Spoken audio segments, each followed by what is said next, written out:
What's going on, everyone? Welcome to Season 20, Episode 5 of Hitting the Field. I'm your host, Nick Cohen, and we have an interesting show for you today, as we'll be first discussing NASCAR and the Daytona 500 for maybe the first time in 20 seasons. Then we'll give out some MLB preseason superlatives, and I'll finish with a signature rant. We didn't have an episode last week because of our annual Black History Month special, which shout out to Andrew Gregg for knocking that show out of the park. See what I did there? So thank you for joining us again this week, and we'll be right back after this.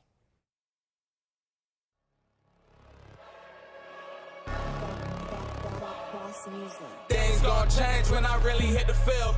Undefeated champs, man, you know what's the deal. Tryna find a kid, I'm in the field doing drills. Boy, you just a sucker, you ain't never keep it real. 3 rings in my hand, I'm a warrior to the max. When I hang it up, they gon' have to give me plaques. Step up in the building and I only bring the facts. When I make a highlight, they gon' replay, run it back. Okay, always locked in, now I don't got time to lax. Saying he the best, he could take a lap. Batted 1,000 when you check the stats. Boy, is you ready? You ain't gotta ask. And welcome back. As I mentioned, for maybe the first time in 20 seasons of Hitting the Field, we're talking about NASCAR. So I'm joined by Robert Hudson. How are you doing? I'm doing great. Thank you for having me. It is exciting to be here for the maiden episode of NASCAR. It is. Thank you for joining us. And to my left is Jordan Evans for your main show debut. How are you doing? I'm doing great. I'm glad to be here, glad to be making my debut, and thanks for having me. Of course. So we're just going to get right into it. Robert, so tell the viewers, what is NASCAR? It does stand for the National Association for Stock Car Auto Racing. That's what NASCAR is. Why is it different from F1, a sport we've covered multiple times on Hitting the Field?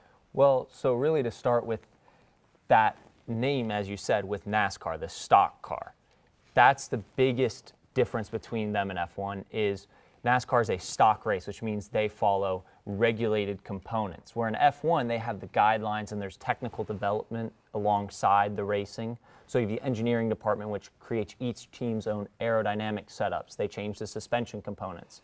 Some teams build their engines and sell it to other teams. In NASCAR, it's all regulated.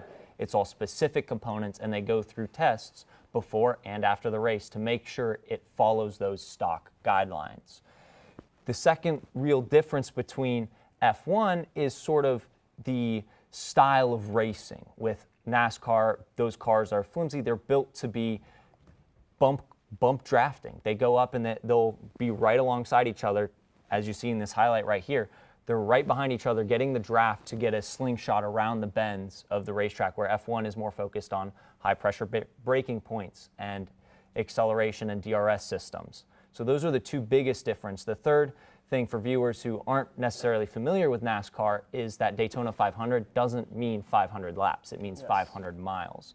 So when you're racing, that's the distance vice the times around the track. Okay, and another thing I noticed when I was watching the Daytona 500 was that opposed to F1, where the actual company you're racing for is at the forefront, the drivers have numbers in NASCAR, and that's a very minor detail, but I did notice that. Now, Jordan, you saw the highlight of the Daytona 500 from this year. You were there, weren't you? Yes. How was that experience? Yes, I was.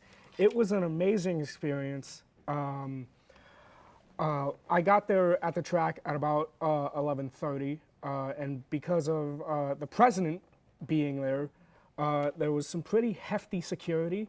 So we were waiting outside. We didn't get in until like 2:30 when the race was scheduled to start. And then that's bad.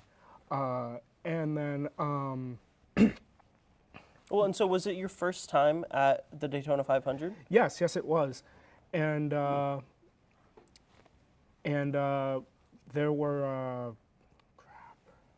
So, the rain delays were definitely a big thing, and very unfortunate, but it was a very entertaining race. Now, Robert, you want to talk about Christopher Bell.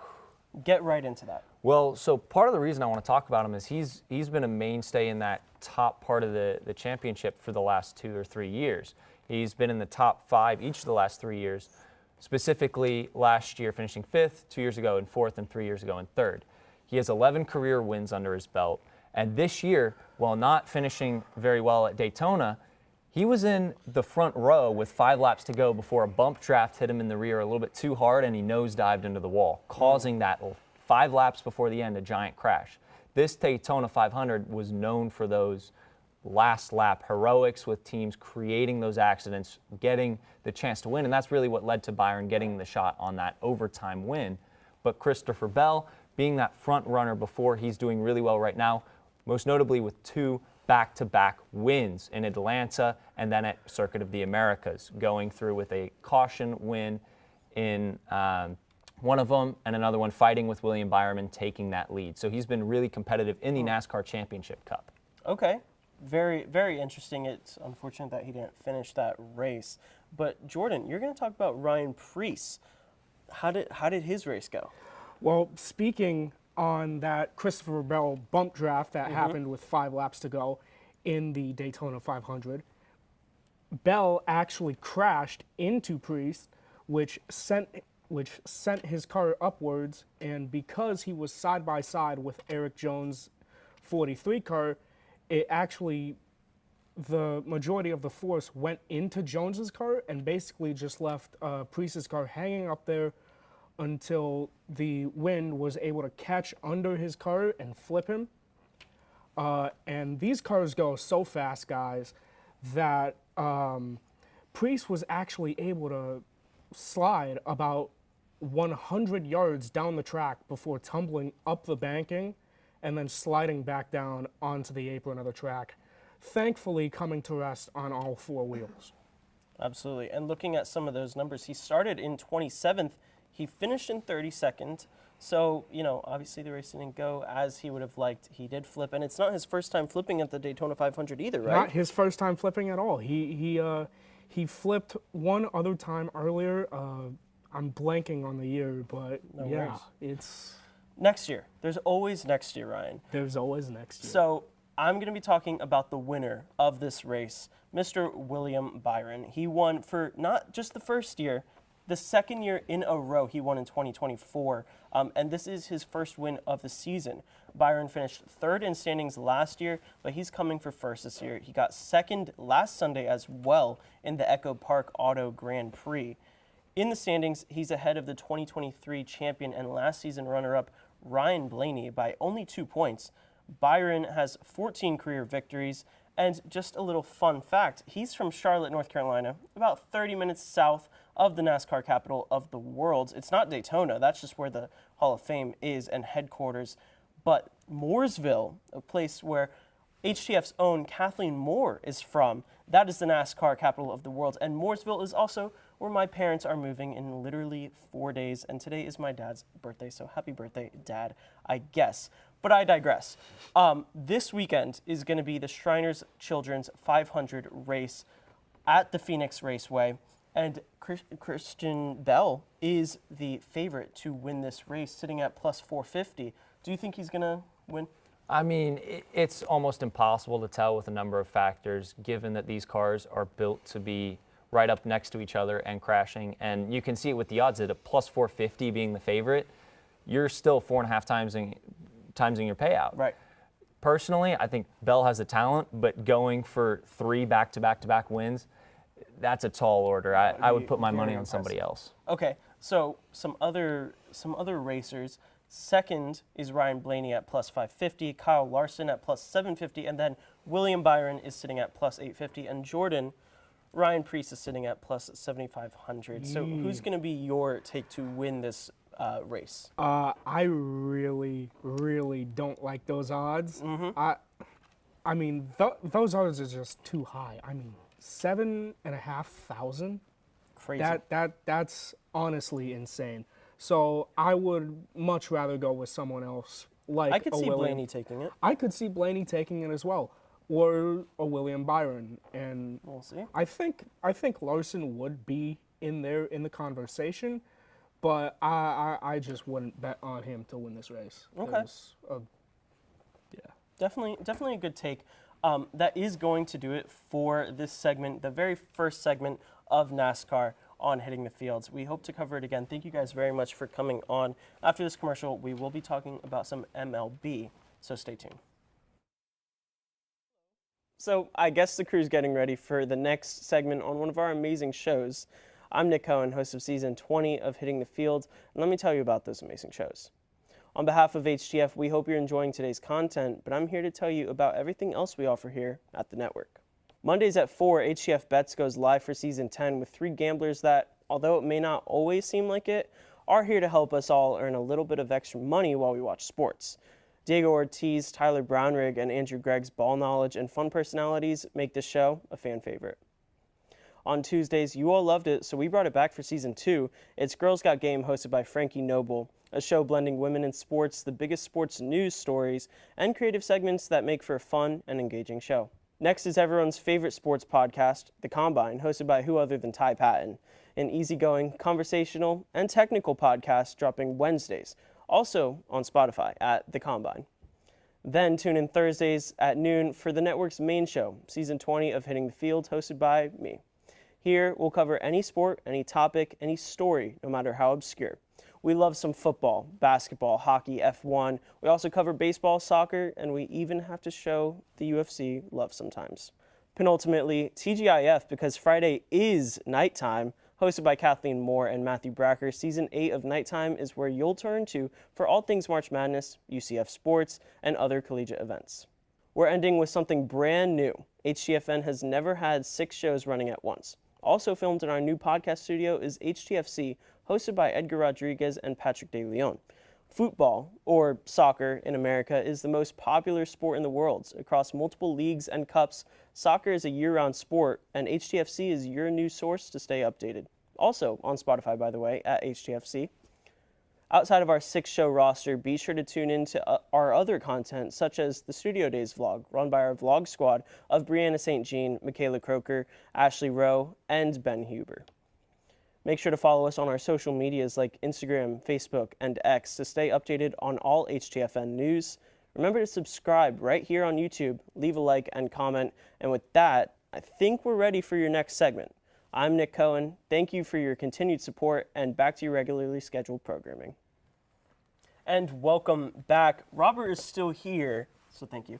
And Edgar, making your season debut on Season 20 of Hitting the Field. How are you doing? I've been stuck in the podcast room this whole semester. Killing but we're it back on at HTFC. Thank you. But we're back at the table. Let's get started, Nick. Absolutely. So Let's we're talking about MLB. We're currently in the preseason, spring training. We're going to give out some superlatives / awards. Robert, what's your award? Get us started. There's 2 ways to describe this, but I'm going to call it the most Oscar-worthy act of putting a competitive roster on the field. I like it. The Blue Jays. Okay.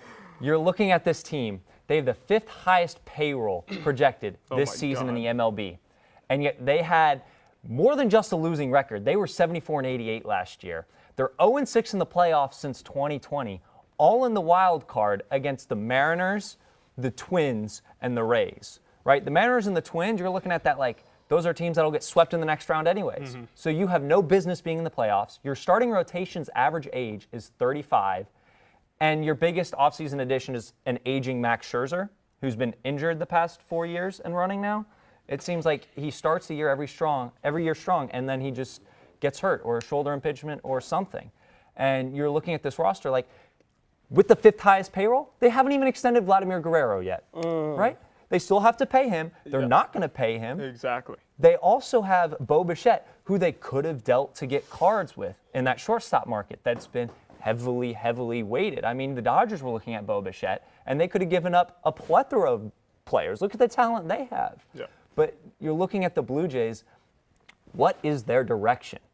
They Where don't are really they going? have much. Where are they going? They're pointed downwards. The Red Sox, they signed Garrett Crochet. They've got Alex Bregman now. The Red Sox are doling out money to these big name free agents. And they have a young squad as well. They Exactly. have a young squad sprinkled with a lot of experience in there. I think the Red Sox, as much as it hurts me to say as a Yankees fan, I think they're gonna be up there in the AL East. Yeah. But going back to the Blue Jays, Robert, Vlad Guerrero. I mean, they like where is he going? Is he gonna stay? You gotta pay him. You gotta pay him to stay. Is he gonna stay though? He's even offered to give him a discount on the contract, and they won't meet his offer. My goodness. It's ridiculous. It is. The Yankees will always dole money out. They got Jazz Chisholm last year. Absolutely. They got Bellinger this year. So they're going to always put that big money roster. The Orioles tanked, and now they have an in-house squad that's full of studs. Yep. and the Rays are always competitive. So you're looking at this, the Blue Jays are 5th in the division, in my opinion, and yet they have the 5th highest payroll in the MLB. I agree. It's a little crazy. What I mean, kind of a competitive roster is this? maybe Canada should stay out of baseball. Maybe. Oh. I don't know. They're not doing too hot right now. GM is just not doing it right. No. So, Edgar, what's your award? I like the name. You like the name? You like it? I went creative. I tried anyway. course. Where did I put my keys award? Goes to the Tampa Bay Rays. Now, look, again, the Hurricane Milton, of course, devastated the Trop, which put them in a difficult position, of course. But now, where are they going? Well, they're going to George M. Steinbrenner Field, of course, the spring training home of the Yankees. Maybe they'll sell that place out. 11K, a little easier, who knows? But last year, like just under 500 again. It's kind of funny. We picked the bottom dwellers of the AL East. But, honestly, props to Kevin Cash, though. He does well with a team, usually with a low payroll. Complete opposite to the Jays. But they always find themselves kind of, especially last year. I mean, disappointing season. They're always competitive. It was the first time not in the playoffs since 2018, Robert. I don't see them making it this year. I think it's so unstable around the Rays that I just don't see where they, muster anything up. I mean, you say that every year, and yet the True. Rays are always competitive. That's very You said true. just over 500, right? We talk about that AL East, and we say we pick the bottom dwellers. You pull out the Blue Jays record and then the in-conference record. The AL East had the best win percentage Absolutely. at 534. And it usually does. It's it an usually does. uber competitive Yes, division. yes. And so when you're saying, are the Rays going to be competitive? Are they going to be competitive within their own division Right. versus competitive against other MLB teams? Because they will completely destroy outside MLB teams. Sure. The Yankees and the Red Sox and the Orioles are some tough competition. I think they're gonna have to lean on pitching this season. I mean, we saw the batting numbers, the offensive numbers, looking at 2023 to 24. I mean, they were down on runs, hits, home runs, RBIs. They're not a really powerful team. We saw it in the graphic. I mean, a 230 team average. That's not going to cut it. No. Most of the time, it's not going to cut it. So they're going to have to lean on pitching, the likes of Shane McClanahan, who's back after not pitching in 2024. They have Taj Bradley, who has some good stuff, has the strikeout power. But, I mean, I think it's going to be a pitch-heavy Rays. What about Jeffrey Springs coming back Sure, too? sure. You even got another arm in that rotation. Sure. The amount of injuries they had in their starting pitching also hurt them immensely. Absolutely. Well, so we're talking about the Rays, a team you guys have said always competitive. What about a team that's not very competitive and is also homeless, the Oakland A's? Oh my gosh. What are they going to do? Well, they're all.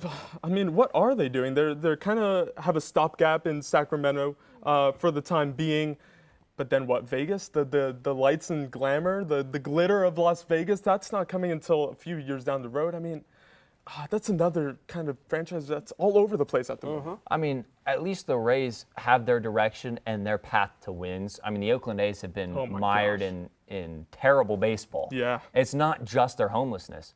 At least the A's sold out the Coliseum versus the Rays. One day we'll give it to them their last day. Yeah. They still had on average more fans than the Rays. Oh yeah. I agree. I mean, yeah, you talk 100%. about a team that's homeless. Your name is Tampa Bay, and you're playing in St. Pete.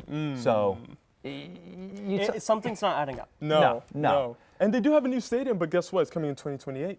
yeah. So That's I mean, 3 years away. What are they going to do for 3 years? exactly. And they even touted the Disney Wide World of Sports at one point. I mean, that. So now we're the Orlando Rays. Yeah. That was That a doesn't have a possibility. ring to it either. It was a possibility, but going back to that, they're gonna play at a Steinbrenner Field that replicates Yankee Stadium. This is gonna be so weird. I'm sorry, as a Yankees fan, it's so weird. But anyway, we'll move past that. But yeah, like I said, I mean, the Rays are in a tricky spot, same as the A's. I was gonna Yeah. add them as an honorable mention, Absolutely. so good job for bringing that up. Oh, but thank you. Both of them are, yeah. So you Tough mentioned situation. Yes. So you mentioned you're a Yankees fan. I did. Now I'm going to be talking about a player who was a Yankee for only a season. My award is called the Concrete Jungle Wet Dream Tomato Award, and that goes to Juan Soto. I recognize He him. wins that award. Yeah, of course, Yeah, right? yeah, Pretty just a good bit, season just a last year, I bit. guess. Wow. He wins this award because of the famous song Empire State of Mind. Soto went from the Yankees to now a record-breaking contract Oh my with the God. Subway Series rivals New York Mets. Soto signed a 15-year, $765 million deal, which my brain still can't even fathom. No, me neither. They're keeping him there until he retires if he does stay with the team for the rest of his career. But we already talked about that on episode 2 of Hitting the Field. Now, I think Juan Soto will not only win the National League MVP, but he will be the best player in baseball. Instead of Shohei Ohtani, he will win that MVP over him. He'll be the best player in baseball. Last season, Soto had a .288 batting average. He recorded 128 runs and 41 home runs. He had a 109 RBI, and he was named to his 4th All-Star team, and he earned his 5th Silver Slugger Award that recognizes the best offensive player at each position. Soto hasn't won an MVP award despite 4 top 6 finishes in voting. So, in translation, he's due. Yeah. If he has the season he had last year, and he may even have a better one, Soto won't only get the MVP, but he'll be the best player in baseball. Now, any counter arguments to that? Whoever wants to go. Go ahead, I Rob. find it tough to say that because everyone can have slumps. Yes. I mean, he's only a year removed from San Diego, where he struggled with pop flies for an extended period of time. Yankee Stadium helped with that short porch in right field. Absolutely. I don't know how the Mets Stadium is going to favor him and how he's going to adapt, but if he can get back to that talent of just stroking line drives into the gaps, that's when he's at his best, and it's not hitting home runs. Look, it's gap-to-gap play. Yeah, absolutely. And I think he absolutely can play that type of baseball. I don't think last year was a fluke. So No. So like when we see a 15-year contract, I mean, it's looking into the long-term future, and I think Till Soto. he's 90. I think. Not literally, but Marvel But it reference. feels that way. It feels that way. I feel like, look, Soto will have a good 3-4 years, but guess what will start happening? That money's going to start coming in. He'll start getting injured. I wouldn't be surprised about that. Start, putting on some weight. Of And course. honestly, I see 4 to 5 years down the road, I think the Mets might start regretting this. I mean, that is so much money. It's unfathomable amount of money. I agree. But I think Soto, like I said, he'll give him a good 3 or 4 years. Will they win a World Series? Probably not. But yeah, I think he'll have a good year. I think. Okay. I mean, I do need to touch on that, though, because I think you're talking 3 to 4. This guy is still really young. Sure, He is absolutely. one of the younger players to sign this term of a contract, unlike Bryce Harper or Manny Machado signing it later on in their careers at their prime. Agreed. He's at his prime, and he's still in the young 20s. He's not even not to that point of where you see the regression in his play. And so that injuries, I think that might even be later, seven years down the line. But does the Mets give them a platform?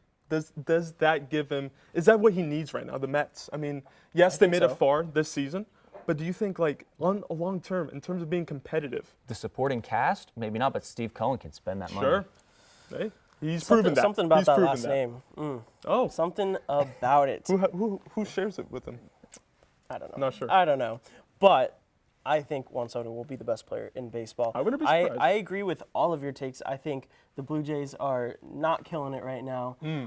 I think the Rays are indeed homeless and confused. But that is going to do it for this MLB segment. Thank you guys so much for coming Absolutely. on. After this commercial, I will be ranting, so stay tuned.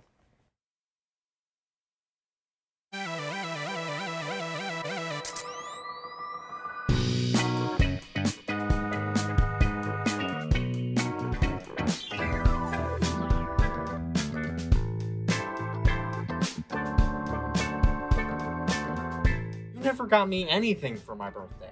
I don't even know what that is. I thought birthdays were every 100 years like the Kids' Choice Awards. What? Ah, finally, he's here, man. Ah, he's always late. Who? Marcus?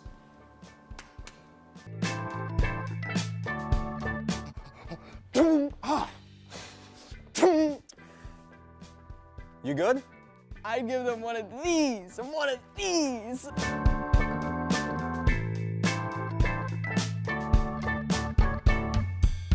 Behind every on-screen moment is a whole team of engineers and technologists.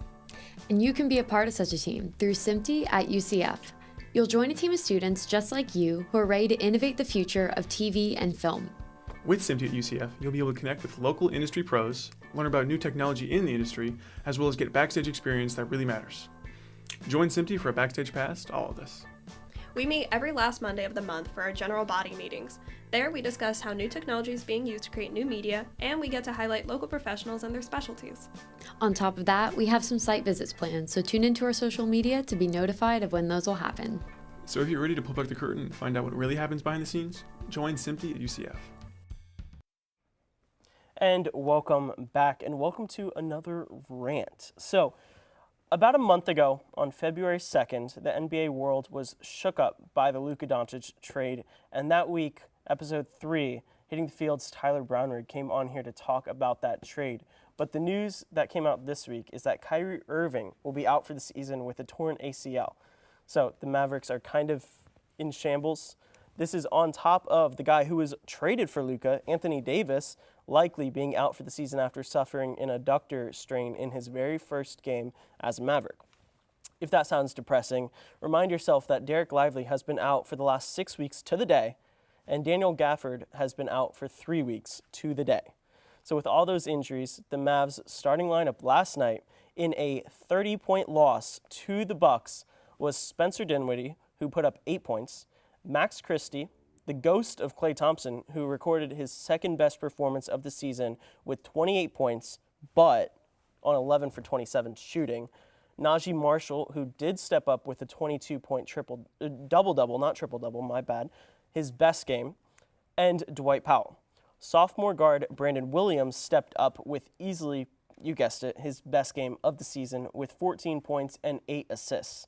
The reason he stepped up was because other guys ahead of him on the depth chart, like P.J. Washington, of course, who's pretty good, he was out. Dante Exum, Caleb Martin, Kai Jones, and Jaden Hardy were all also out last night. They had 8 active players, and we've seen teams have nights like this, but for the 2025 Mavericks, it's becoming a regular depressing thing. And again, they lost by 30 points to the Bucks. As for the Lakers and Luka, they have been absolutely balling. In 9 games with the Lakers, for the record, he did miss a game against Portland. Luka averages 22.9 points per game, 8.2 rebounds, and 7.7 assists, just doing Luka Doncic things. He's also averaging a career high in steals for the whole season at just under 2 per game. I'm not going to start drooling here, but the GOAT LeBron James has been on a tear as well. In the 10 games that Luka's been on the team, LeBron is averaging 27.2 points per game, 9.2 rebounds, and 6.2 assists per game. Most of these numbers are a major step up from his numbers this season as a whole, like 24.9 points per game and 8 rebounds a game. The only thing slightly suffering is assists, going from 8.5 per game, and that's only because Luka is also an all-around player that takes up some of those assists. As you see here, the Lakers have been on a 7-game win streak and find themselves at 2nd in the Western Conference. Yes, they're a whole 10.5 games back from the Thunder, and they're only half a game ahead of the Nuggets. But this trade is obviously proving to be a good one. As for the Mavericks, their win-loss ratio since the trade is 6-7, and they're on a 3-game losing streak. They sit 8.5 games behind the Lakers and are the 10th seed. Not in the playoffs, but barely in the play-in. And I think it's just going to keep going down with Kyrie Irving officially out for the season.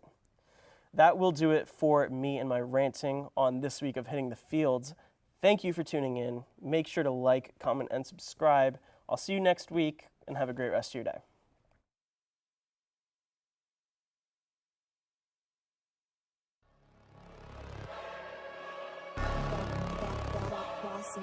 Things gon' change when I really hit the field. Undefeated champs, man, you know what's the deal.